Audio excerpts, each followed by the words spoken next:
Hello everyone, I am Shashmitha from Srinivas Institute of Technology, first year Artificial Intelligence and Data Science branch.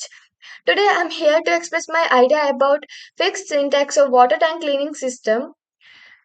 In this, two large brushes are attached inside of the water tank or a syntax and connected to a motor, and we can run it by providing electricity or solar energy.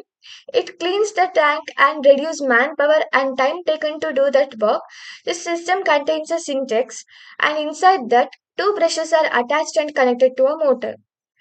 Materials which are required for this syntax, which is used to store water, and we have to attach the brush inside of this brushes. This should be large and fit inside the syntax connecting rod.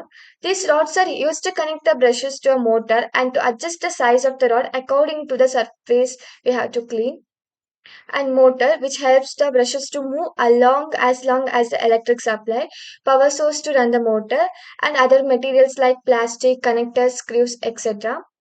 Working of the system. Basically, in this system, two brushes are attached to sides of the syntax and made fist inside of the syntax. These brushes are connected to the rod and connected to a motor. When we switch it on, the rod starts to turn along the sides of the syntax in a circular manner, and brushes will glide along the motion.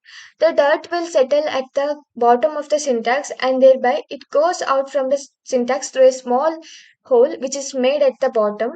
That's how this system works and make the work easier. It will reduce the work of a man to getting down of the syntax and cleaning it, and it will keep the water hygienic if we clean the regularly.